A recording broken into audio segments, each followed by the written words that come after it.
Last month, House leaders declared that they needed 21 additional days to pass legislation giving our intelligence professionals the tools they need to protect America. That deadline passed last Saturday without any action from the House. This week, House leaders are finally bringing legislation to the floor. Unfortunately, instead of holding a vote on the good bipartisan bill that passed the United States Senate, they introduced a partisan bill that would undermine America's security.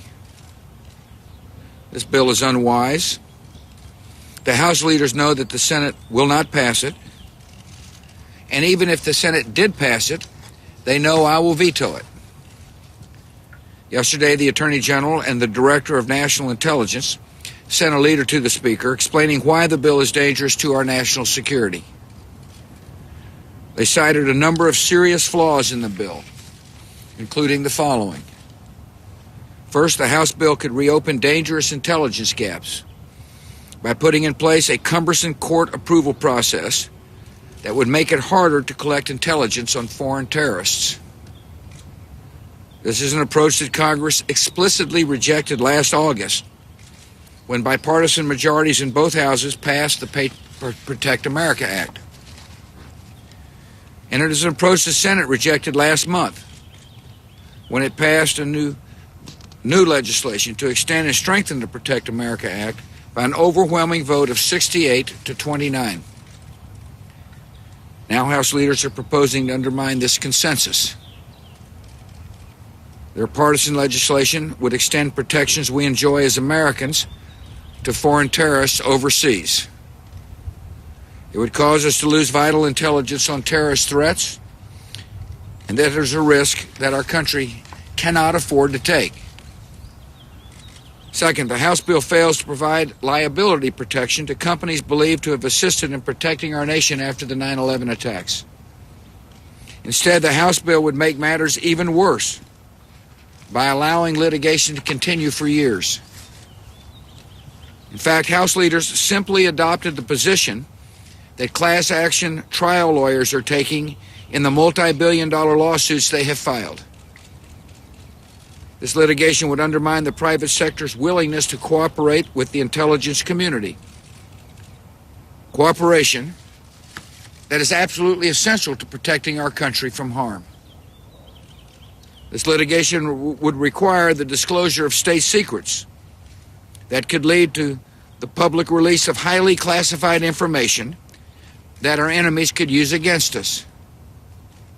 And this litigation would be unfair, because any companies that assisted us after 9/11 were assured by our government that their cooperation was legal and necessary. Companies that may have helped us save lives should be thanked for their patriotic service, not subjected to billion-dollar lawsuits that will make them less willing to help in the future. The House bill may be good for class action trial lawyers, but it would be terrible for the United States. Third, the House bill would establish yet another commission to examine past intelligence activities. This would be a redundant and partisan exercise that would waste our intelligence officials' time and taxpayers' money. The bipartisan House and Senate Intelligence and Judiciary Committees have already held numerous oversight hearings on the government's intelligence activities. It seems that House leaders are more interested in investigating our intelligence professionals than in giving them the tools they need to protect us.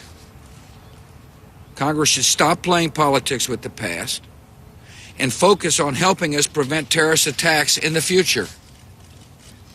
Members of the House should not be deceived into thinking that voting for this unacceptable legislation would somehow move the process along. Voting for this bill does not move the process along. Instead, voting for this bill would make our country less safe, because it would move us further away from passing the good bipartisan Senate bill that is needed to protect America. The American people understand the stakes in this struggle. They want their children to be safe from terror. Congress has done little in the 3 weeks since the last recess, and they should not leave for their Easter recess without getting the Senate bill to my desk. Thank you.